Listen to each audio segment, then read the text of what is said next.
Hello friends, welcome back to my YouTube channel. हमारे इस YouTube channel में आप सबका बहुत बहुत स्वागत है। और आज मैं आप लोगों के लिए लेकर के आई हूँ अंकित की स्टोरी।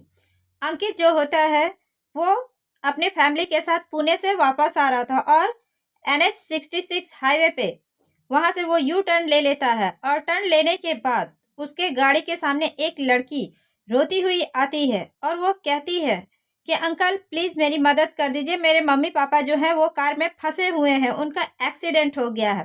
तो प्लीज़, वो इतना रोती है कि अंकित को उस पर दया आ जाता है। वो छोटी सी लड़की थी। अंकित दौड़ता हुआ उसके साथ उस ओर चला जाता है जहां वो उसे लेकर के जाती है।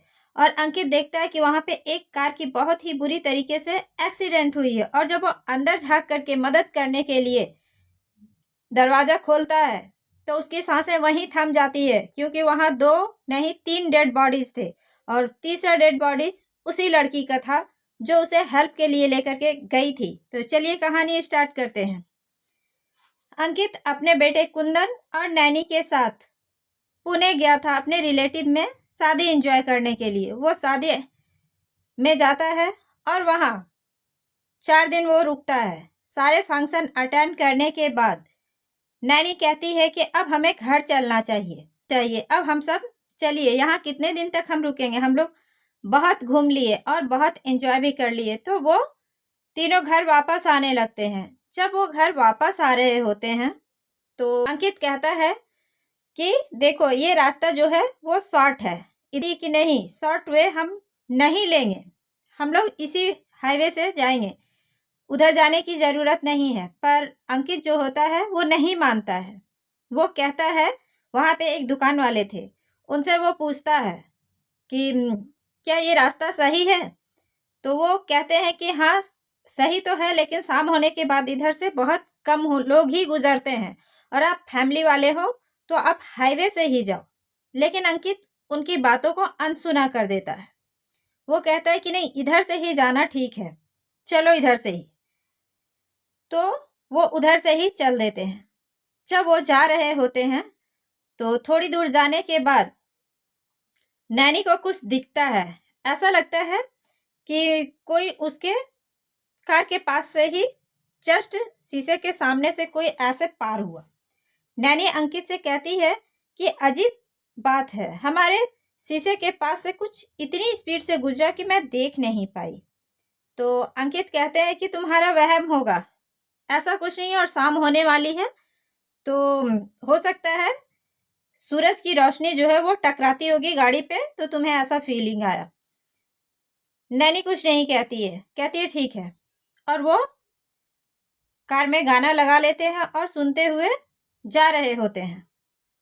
थोड़ी दूर जाने के बाद अचानक से कार के सामने एक लड़की, छोटी सी लड़की होती है, वो 13-14 साल की, वो दौड़ती हुई उधर से निकलती है जंगल की ओर से और वो हाथ देने लगती है कार के सामने आकर के। तो अंकित जो होता है वो कार रोकना नहीं चाह रहा था, लेकिन उस लड़की को देख करके उसे उस पर दया आ जाती है और वो सडनली कार में ब्रेक लगा देता है। नैनी कहती है कि मैंने आपको मना किया था ना, आप क्यों रोक रहे हो? वो कहता है ये छोटी सी बच्ची है, तुम्हें इसे देख के नहीं लगता है कि इसे हमारी हेल्प की ज़रूरत है? तो नैनी कहती है कि देख करके तो लग रहा है, लेकिन अगर कुछ मुसीबत हुआ तो? वो कहता है ऐसा कुछ नहीं होगा, हर जगह हमें नेगेटिव सोच नहीं रखनी चाहिए। और वो रुक जाता है। तो जो लड़की होती है वो बहुत रोने लगती है। वो अंकित से कहती है कि प्लीज़ अंकल मेरी हेल्प कर दीजिए, हमारे मम्मी पापा बहुत बुरी तरीके से गाड़ी में फंसे हुए हैं, उनका एक्सीडेंट हो गया है। तो अंकित कहता है कि वो है कहाँ पे? और वो बहुत रोए जा रही थी, बहुत रोए जा रही थी, जिससे अंकित ना नहीं कह पाता है। वो सडनली कार का दरवाज़ा खोलता है। नैनी कहती रह जाती है कि आप कार से बाहर मत जाइए, लेकिन वो सुनता नहीं है। वो उस लड़की के पीछे ही चल देता है। ऐसा लग रहा था कि उसे अब किसी की बात नहीं माननी है। अंकित, वो लड़की दौड़ती दौड़ती जंगल की ओर, एक छोटा सा पतला सा रास्ता जा रहा था, उसमें वो लड़की दौड़ती हुई जाती है और अंकित उसके पीछे पीछे चल देता है। जब अंकित उसके पीछे दौड़ता हुआ जा रहा था तो नैनी कहती कि आराम से जाइए, दौड़ने की ज़रूरत नहीं है। लेकिन वो कुछ भी नहीं सुनता, वो जस्ट उसके पीछे ही चला जा रहा था। थोड़ी दूर जाने के बाद अंकित देखता है कि एक कार जो है वो बहुत ही बुरी अवस्था में उसकी एक्सीडेंट हो चुकी है। वो कार बहुत ही खराब हालत में थी। वो फटाक से कार का दरवाज़ा खोलता है, लेकिन जैसे ही वो कार का दरवाज़ा खोलता है कि उसकी धड़कनें थम जाती है। वो बस देखता ही रह जाता है और उसके मुंह से एक भयानक चीख निकल जाती है, क्योंकि वहां पे 3 डेड बॉडीज थे। 2 तो उस लड़की के माता पिता के थे और तीसरा डेड बॉडी जो था वो उसी लड़की का था। ये देख करके वो बहुत ही ज़्यादा डर जाता है और वो उसके मुंह से चीख निकल जाती है। उसे काटो तो खून नहीं, वो जम सा गया था, उसके मुंह से सिर्फ चीख निकल पाती है। और वो जैसे ही वहां से उस लड़की को देखने के लिए पीछे मुड़ता है कि वो लड़की सडनली गायब हो जाती है। वो हंसती हुई वहां से, बहुत ही बुरी तरीके से वो हंस रही थी और वो वहां से गायब हो जाती है। अब जो होता है अंकित, वो वहां से दौड़ना चालू कर देता है। इधर उसकी चीख सुन करके कुंदन जो होता है उनका बेटा, वो कार से बाहर आ जाता है और वो कहता है कि पापा जरूर मुसीबत में है। वो वहां से दौड़ना चालू कर देता है। वो दौड़ता हुआ उसी ओर आ रहा था कि वो लड़की सडनली उनके सामने आकर के खड़ी हो जाती है, कहती है कि अंकल चलिए, आपके पापा मुसीबत में हैं। इतना सुनते ही कुंदन उस लड़की की बातों में आ जाता है और वो भी उनके पीछे ही दौड़ने लगता है। वो दौड़ते दौड़ते जैसे ही थोड़ी दूर जाता है कि उसे ये बात समझ में आ जाती है कि इस लड़की को कैसे पता चला कि ये मेरे पापा हैं। वो पूछ बैठता है कि तुम्हें कैसे पता चला कि वो मेरे पापा हैं। वो लड़की झट से पेड़ पे ऊपर ऐसे छलांग लगाती है जैसे एक बंदर। वो सीधा ऊपर पेड़ पे बैठ जाती है और वो कहती है मुझे सब पता है, मैं तुम लोगों को यहाँ से जाने नहीं दूंगी। उसकी आवाज बहुत ही भयानक हो चुकी थी और वो बहुत ही बुरी तरीके से इस बात को कहे जा रही थी कि मैं अब किसी को यहाँ से जाने नहीं दूंगी। तुम लोग क्या सोच रहे हो कि तुम यहाँ से निकल जाओगे? ऐसा नहीं होगा। वो बहुत ही खतरनाक तरीके से बोल रही थी। यह सुनकर के कुंदन कांपने लगता है और वो भी चीखता हुआ अब आगे क्या बढ़ता, वो पीछे भागने लगता है कार की ओर और दौड़ता हुआ पीछे कार की ओर जैसे ही पहुंचता है वो बिना कुछ देखे कार में बैठ जाता है। और इधर उसके पापा भी दौड़ते हुए आते हैं और वो भी कार में बैठ जाते हैं और कहते हैं कि चलो जल्दी निकलो यहाँ से। वो कार स्टार्ट कर देते हैं, लेकिन उन्हें ये नहीं मालूम था कि कार में वो दोनों के अलावा भी कोई और एंटर कर चुका था। इस बात का ध्यान किसी ने उस ओर नहीं दिया कि जैसे ही वो दोनों बैठते हैं एक तीसरा व्यक्ति भी उसमें बैठता है। तो नैनी सिर्फ इतना ही पूछ पाती है कि आप कौन हो, आप क्यों आ रहे हो यहाँ पे। तो वो कहते हैं कि जिस प्रकार आप लोगों के साथ ये घटना हुई मेरे साथ भी, प्लीज मुझे आप यहाँ से मत उतारिए, मुझे बैठने दीजिए। तो अंकित कहता है कि ठीक है, हो सकता है, चलो चलो यहाँ से पहले निकलो, जो होगा देखा जाएगा। वो तीसरा आदमी कहता है कि कार स्पीड चलाओ और स्पीड चलाओ।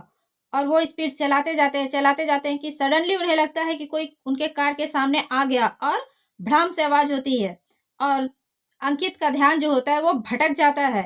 वो अनबैलेंस हो जाते हैं और एक पेड़ से जाकर के उनकी गाड़ी जो होती है वो टकरा जाती है। टकराने के बाद उन्हें चोट तो आती है, लेकिन ज़्यादा चोट नहीं आई थी। तो वो लोग फिर से खुद को संभालते हैं और वहां से वो अपनी गाड़ी लेकर के सीधा आगे बढ़ने लगते हैं। आगे बढ़ते हैं, वो थोड़ी दूर जाते हैं कि वहाँ एक ढाबा दिख जाता है। ढाबा में वो फ्रेश होने के लिए उतर जाते हैं। वो बहुत बुरी तरीके से डरे हुए थे। सभी फ्रेश होते हैं और वहाँ चाय पीते हैं। तो नैनी कहती है कि मैं थोड़ा बात कर लूँ, हमारा मोबाइल जो है वो कार में ही है। नैनी इधर से जैसे ही जाती है वो कार का दरवाजा खोलती है कि वो बहुत ही भयानक तरीके से डर जाती है। उसकी आंखें फटी की फटी रह जाती है और वो जोर से चीखती है और चीखते वो बेहोश हो जाती है।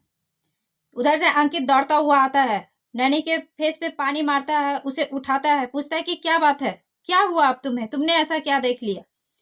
तो नैनी कहती है कि वो आदमी वो इतना ही कह पा रही थी।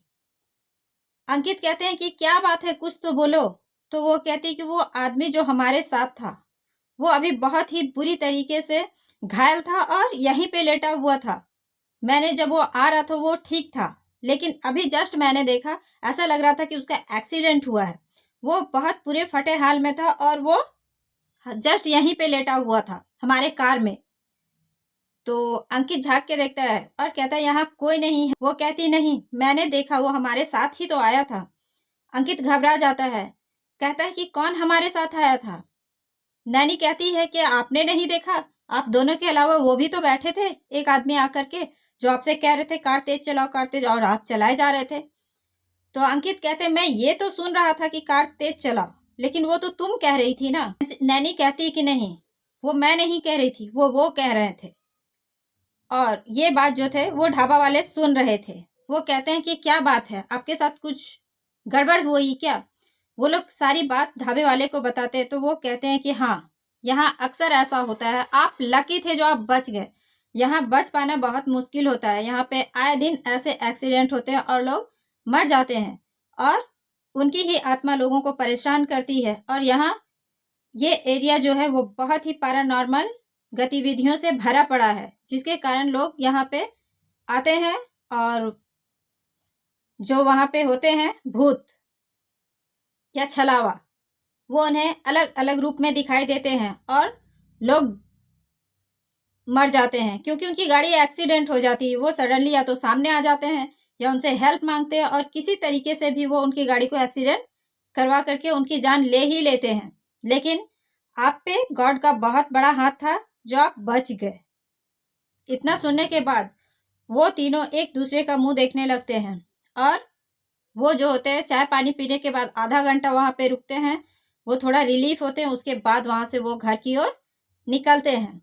और घर जाने के बाद वो कहते हैं कि अब हम कभी भी शॉर्ट का रास्ता नहीं अपनाएंगे। तो thanks for watching this story guys. अगर आपको हमारी स्टोरी अच्छी लगे तो प्लीज़ लाइक एंड शेयर करना ना भूलें, और सब्सक्राइब ज़रूर से ज़रूर करें।